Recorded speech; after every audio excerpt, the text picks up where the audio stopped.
এক বছরে কত টাকা তৃণমূল আনুমানিক তোলা তুলেছে? ফুল ফ্রেমে দেখাবো আনুমানিক। ক্যাসিনোতে টার করে ঘুরতে ঘুরতে ভাল লাগে না? ক্যাসিনোতে সংখ্যাগুলো দেখুন আর দীর্ঘশ্বাস ফেলুন। আপনি কত টাকা এক বছরে আয় করতে পেরেছেন, আর এই তৃণমূলের নেতারা এক বছরে কত টাকা আয় করতে পেরেছে? এই যে ঘুরছে চাকা 23,760 কোটি টাকা, 23,760 কোটি টাকা আনুমানিক রাজস্ব ফাঁকি, তোলা বা বিভিন্ন খাতে কালো টাকা হিসেবে অভিষেক মমতার কাছে গেছে।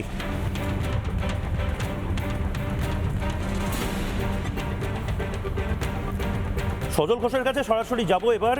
সজল ঘোষ কি বলবেন? এতটা সময় আপনি পুরোটা শুনলেন, ব্যাপারটা অনুব্রত মণ্ডলকেও শুনলেন, কি বললো? হ্যাঁ, এদের তো দেখে এখন মনে হচ্ছে এরা প্রত্যেকে ওই তারকেশ্বরে এখন তো উৎসব চলছে, তো সেখান থেকেই বোধহয় সব এলো একদম ডাইরেক্ট সন্ত মহারাজেরা। এই সব হচ্ছে আমার মানে আগেকার দিনে বয়স্করা বলতেন যে সতী হলি কবে, স্বামী মূল্য যবে। স্বামী বলে বললাম, যে ভাষায় বলতেন সেটা আর বললাম না গ্রাম্য মহিলারা। আমি বলছি যে পাথরের টাকা তো বুঝলাম যে 3 কোটি থেকে কত লাখে নেমে গেছিল, 3 লাখে নেমে গেছিল। কিন্তু আমার প্রশ্ন হচ্ছে যখন ইডি ধরেছিল, হ্যাঁ, যখন তিহার জেলে ওকে ইন্ট্রোগেশন করা হয়েছিল, তখন একবার এই কথা বলিনি কেন? আচ্ছা, ও উত্তর দিক তো টোল প্লাজা, আমরা শুনেছিলাম ওনাকে একটা আস্ত টোল প্লাজা বানিয়ে ফেলেছিল। ঠিক, সেই টোল প্লাজার গল্পটা কি? গল্পটা কি? এমন করছে যেন ও সতী সাবিত্রী।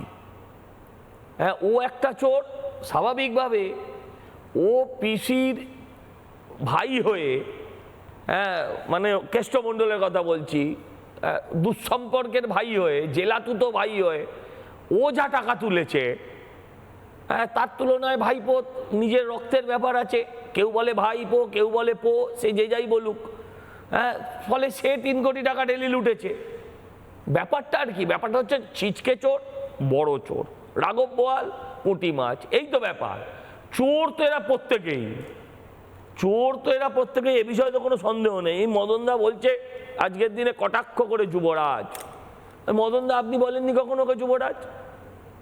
আপনি কখনো বলেননি সেনাপতি? আপনি কতবার বিদ্রোহ করে এর আগে বলেছিলেন আইপ্যাক টাকা নেয়, এই নেয়, তাই নেয়, তারপর আবার কতবার হাত জোর করে ক্ষমা চেয়ে নিয়েছিলেন যে আমি ভুল বলেছি।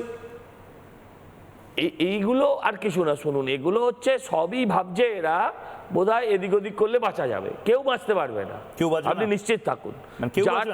এটা শিওর, একদম দায়িত্ব নিয়ে আমি বলছি।